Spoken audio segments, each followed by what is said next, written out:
Acho que as duas apresentações de pessoas que têm um lugar tão decisivo na história, digamos, da política climática brasileira, como Carlos e Pinguelli,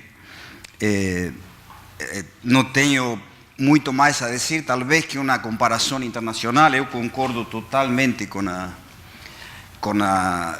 tudo o que foi colocado, e realmente o que eu tenho um pouco preparado é colocar um pouco a relação entre a política pública climática e a comunidade científica nos principais países do mundo. Então, a ideia da abordagem que eu utilizo em geral para outras coisas é que o eixo, para entender a dinâmica da economia política internacional da mudança climática, é decisivo concentrar-se não nas negociações multilaterais das Nações Unidas, mas concentrar-se na dinâmica de 8 países que são centrais neste processo, porque são centrais do ponto de vista da economia, da população, dos recursos naturais, das emissões de carbonos e do capital científico e tecnológico e humano para a decarbonização da economia mundial. E esses 8 países são, em um primeiro nível, Estados Unidos, China e a União Europeia, em um segundo nível, Brasil, Índia, Rússia, Japão e Coreia do Sul. Bem, então, no nível internacional, o que é que nós encontramos neste momento? Primeiro, uma extrema dissonância entre a ciência e a economia política da mudança climática. Ou seja, 97% dos cientistas acreditam que o problema da mudança climática antropogênica é um problema fundamental, grave. Inclusive, uma metade desses 97% consideram que os relatórios do IPCC são um tanto mitigados na gravidade, digamos, tá? Quem dirige esse tipo de visão é, por exemplo, Hansen. Tá? Mas o importante é que há um consenso total hoje sobre a gravidade do problema da mudança climática, e isso não encontra resposta na economia política. Tá? Não porque as elites não reconheçam o problema. Mais ou menos desde 2007, 2009, desde que muda o governo nos Estados Unidos, Obama, o ano de Copenhague, há um reconhecimento, na China também, tudo, de que, na maioria das elites mundiais, de que o problema é grave.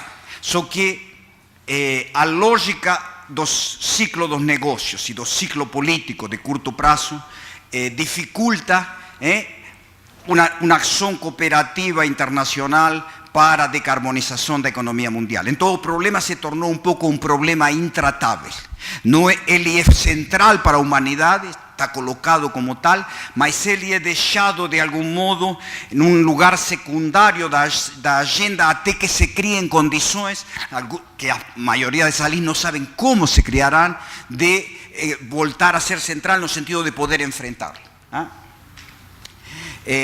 Uma coisa decisiva é como a maioria das sociedades está baseada no curto prazo e não no longo prazo. E isto vale para todas as questões e para o clima mais do que nunca, digamos. O ciclo dos negócios e o ciclo da política é um ciclo de curto prazo, tá certo? O ciclo dos negócios das grandes corporações é um ciclo de 3 meses, é o relatório trimestral de evolução das ações nas empresas de capital aberto na bolsa, digamos, tá? E o ciclo da política, em geral, é um ciclo de 4 anos, mais ou menos, a próxima eleição.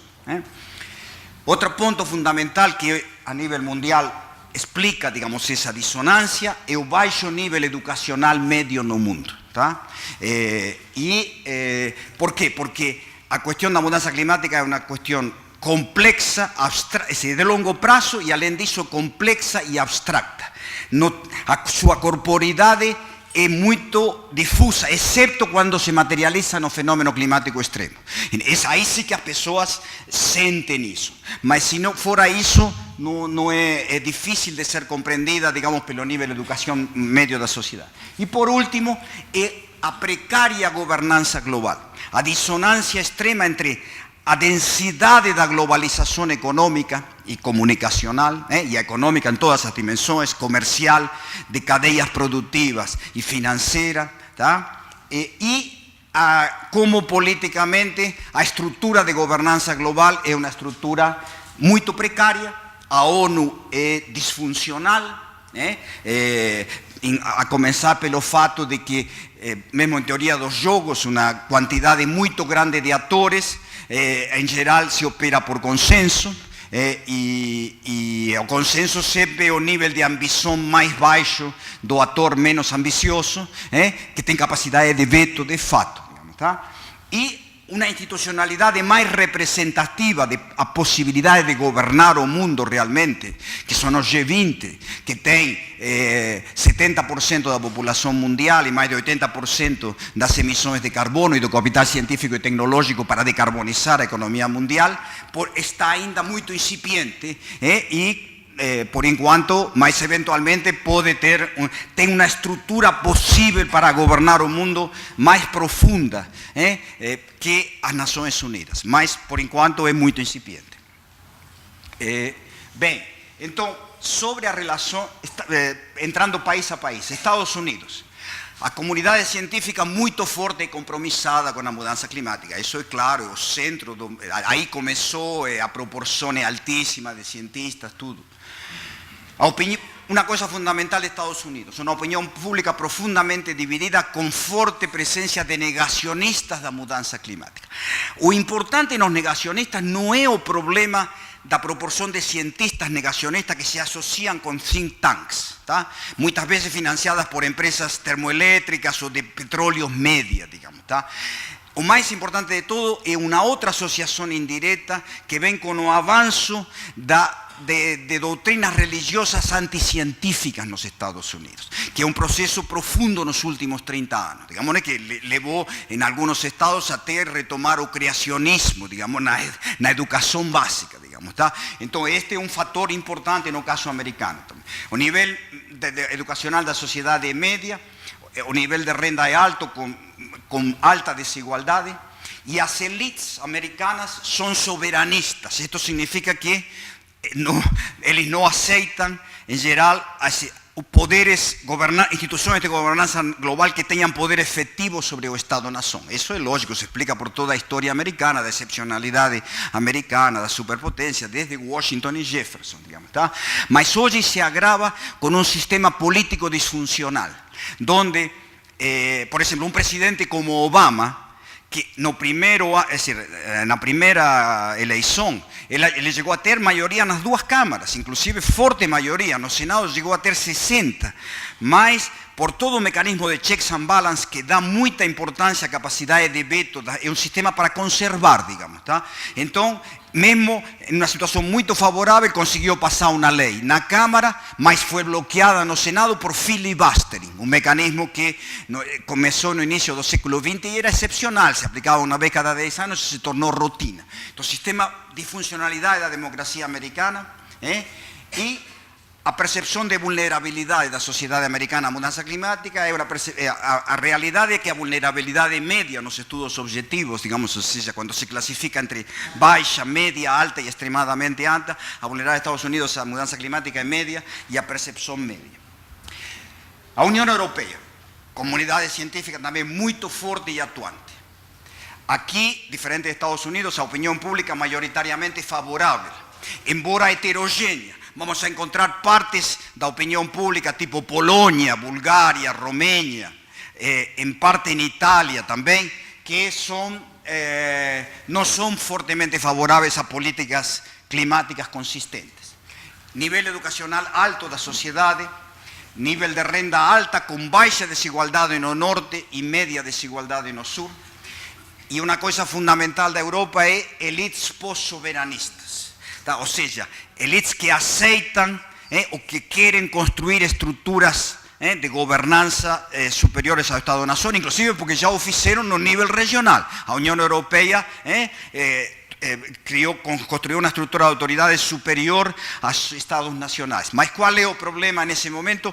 Que o sistema político da União Europeia está em crise pela dissonância entre a política de unidade monetária, ou seja, a união monetária sem a união fiscal e com baixa união política, digamos, tá? Então, que faz com que a iniciativa, a capacidade de ação da União Europeia no mundo caiu drasticamente nos últimos 5 anos. É muito interessante também ver que na União Europeia un actor, digamos, o sea, a vulnerabilidade objetiva à mudança climática é baixa no norte da Europa, média no sul da Europa, tá? E o interessante do norte da Europa é que é a sociedade onde tem mais convergência entre comunidade científica e políticas climáticas. ¿Y por qué esto? Esto para ver, digamos, un poco el lugar donde más bien sucedido es. Primero, nivel de educación alto da sociedade. Segundo, baixo nivel de desigualdade social. Toda una armonía entre acción colectiva y interés individual, digamos, ¿tá? Y otro punto muy importante es un sistema político funcional que permite que a ciencia opere con força no sistema decisório. Agora, tudo isso está fundado em quê? Em um eleitorado de alto nível educacional que entende o problema, digamos, tá? Então, são sociedades que conseguem pensar mais a longo prazo e mais o bem público. China.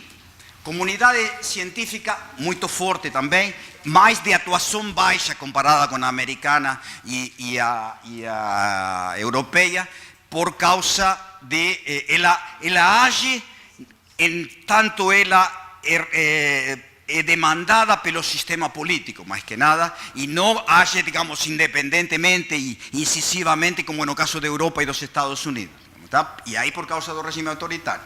A opinião pública é maioritariamente indiferente na China, mas é muito sensível, e isso extraordinariamente hoje, à poluição local. Tá? Então, o que acontece? Como há uma forte sinergia entre combater a poluição local e a mudança climática na China, porque uma parte fundamental da poluição local deriva das emissões de termoelétricas a carvão.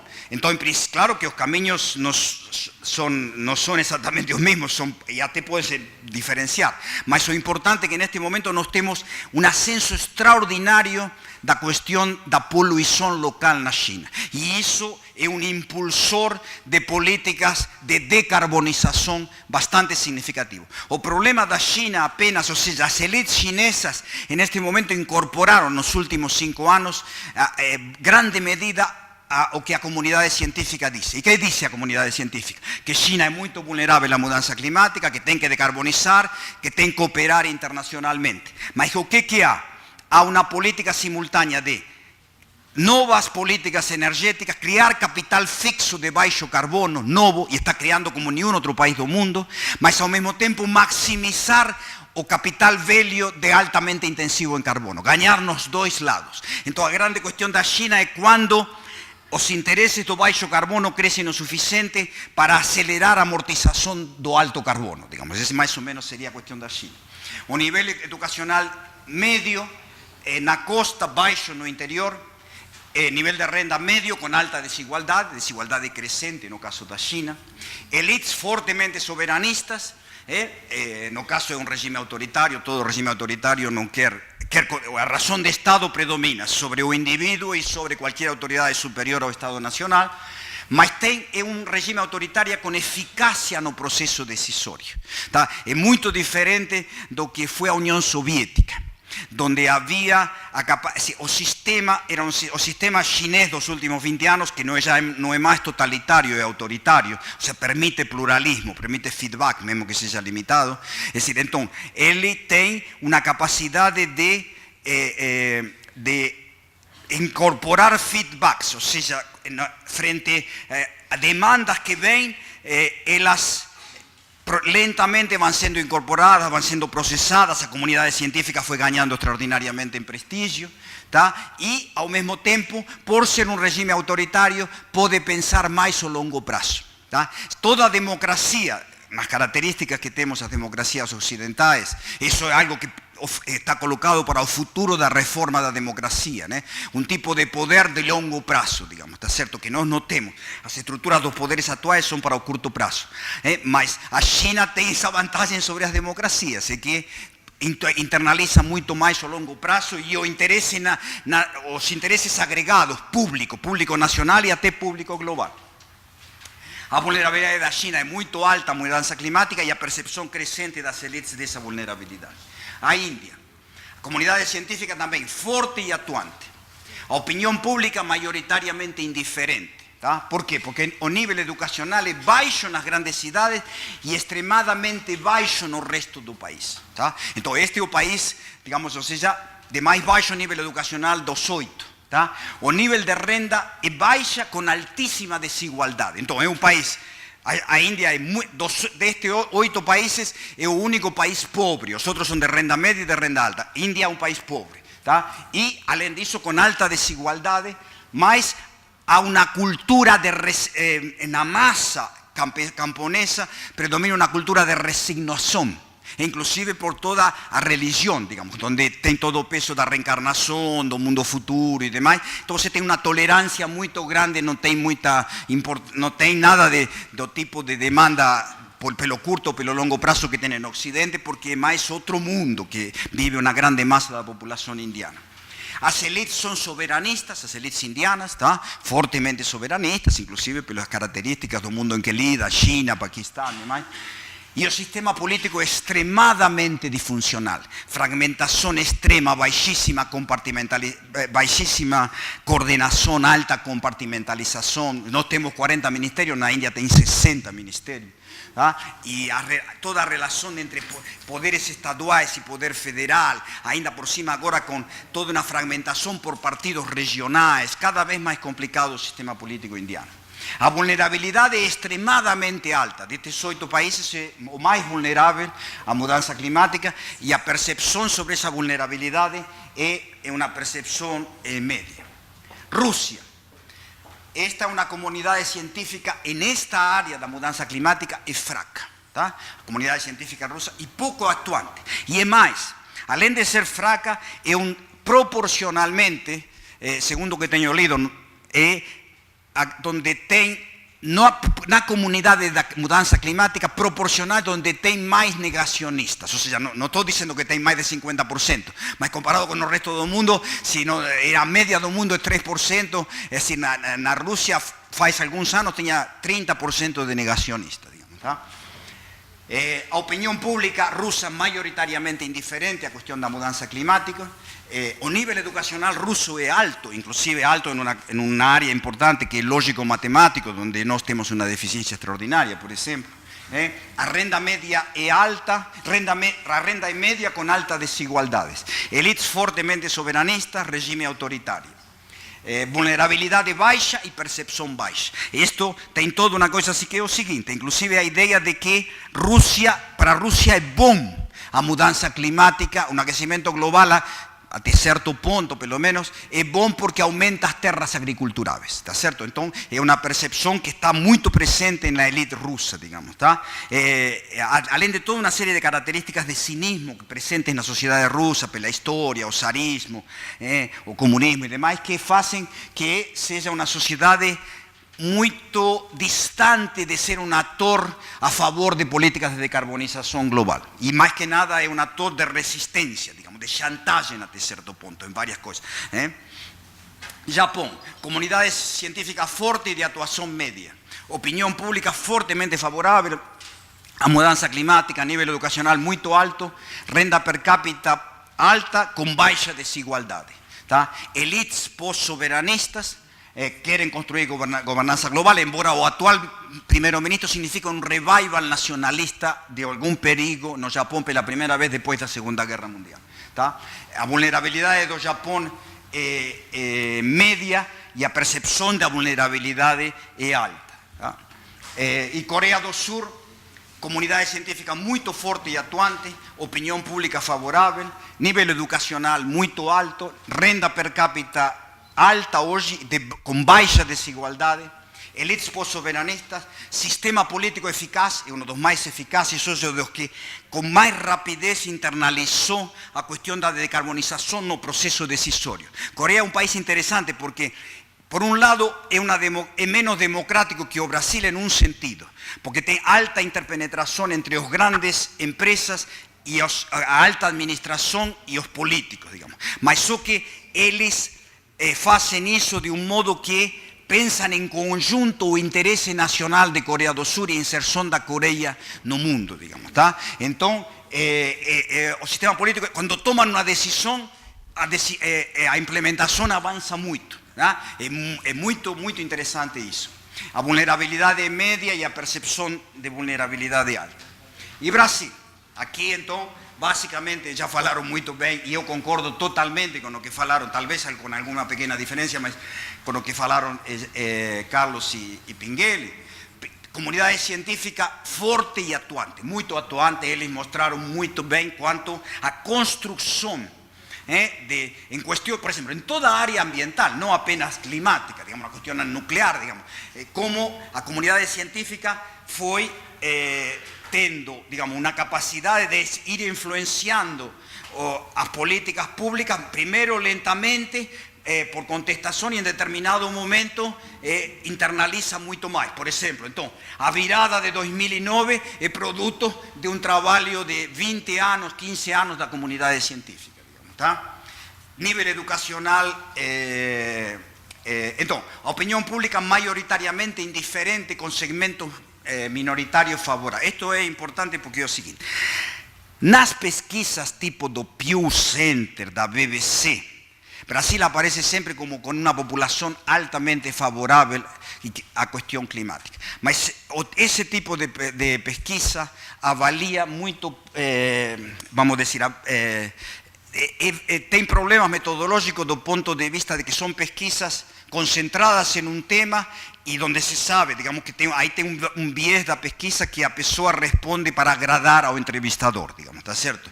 E segundo, isso é conhecido em todas as áreas, mas o segundo ponto é que quando você analisa a relação entre dizer que está preocupado pela mudança climática e o que conhece sobre a mudança climática, tá? Em geral e em coisas específicas. Então, não nos enganemos de pensar que há um alto conhecimento sobre a mudança climática no Brasil, porque não há. Inclusive porque há muito poucos países do mundo que exista um alto conhecimento. Agora, há segmentos minoritários com bom conhecimento. Isso sim, e está relacionado a todo o peso que tem também a comunidade científica no Brasil. O nível educacional baixo, renda média, renda per capita média com alta desigualdade, mesmo que houve uma diminuição da desigualdade nos últimos 10 anos, de 0,58 para 0,53, o índice de Gini. As elites brasileiras são particulares no seguinte sentido, estão divididas, tem uma parte da elite soberanista, outra parte pós-soberanista. Obviamente que a elite pós-soberanista é a que é mais favorável a acordos globais fortes que implicam cessão parcial de soberania, digamos, tá? O sistema político extremadamente disfuncional, não me vou estender sobre isso aqui, digamos, porque é muito conhecido. A única coisa que é importante de dizer é que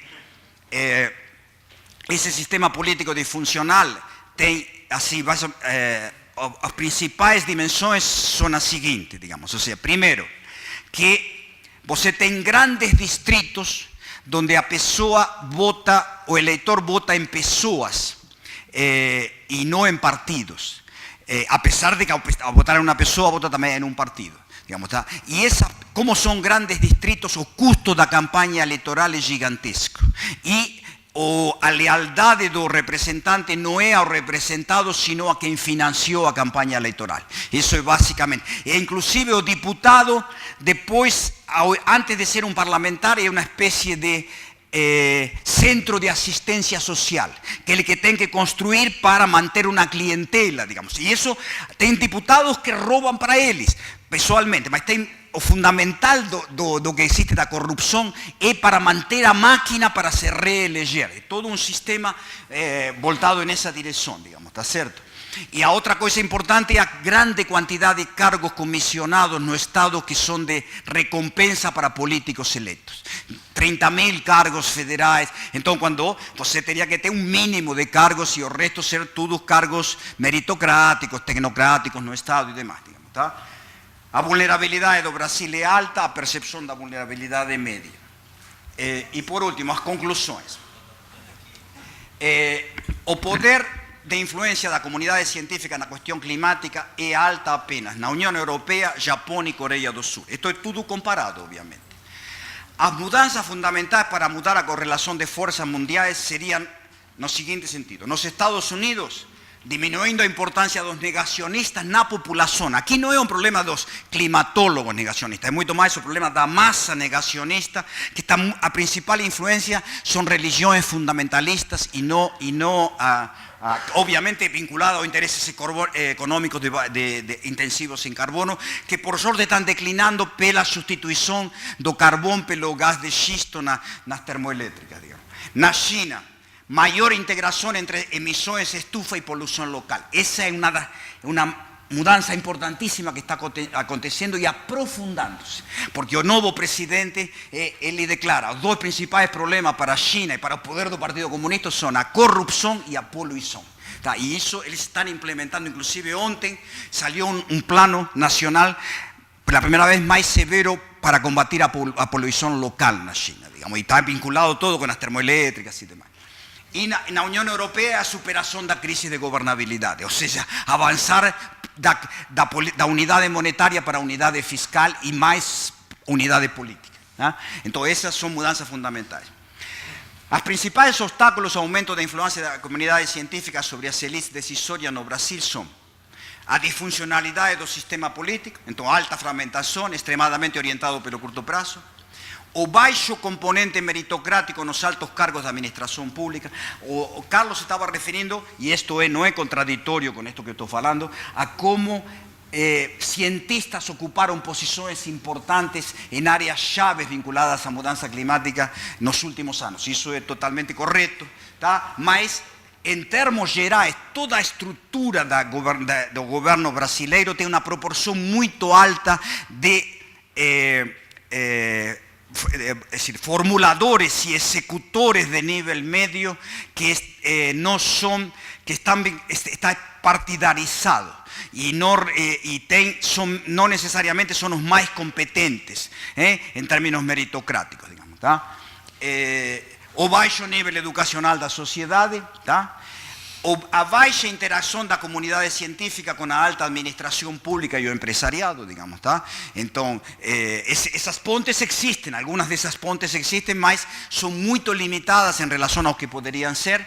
E os professores primários e secundários, esta é outra questão fundamental, a mudança climática, é decir, os professores primários e secundários internalizaram questões ambientais. Tá? Mas a mudança climática é muito complexa e está muito pouco internalizada entre professores primários e secundários, digamos, tá? Embora isso está criando uma sensibilidade difusa a favor de políticas climáticas friendly, digamos, mais por causa da questão mais ampla do ambiente. E por último, a mídia. Nós temos um jornalismo científico pobre. Há alguns cientistas, alguns jornalistas científicos muito bons, mas são muito poucos. Em geral, os grandes jornais son erráticos na construção de editorias de jornalismo científico, criar carreiras e demais. As pessoas, jornalistas importantes, têm 2 ou 3 anos de auge, se dedicam e depois tem que passar a outra coisa porque o jornal achou que isso não era mais relevante. Então, termino por aqui. Muito obrigado.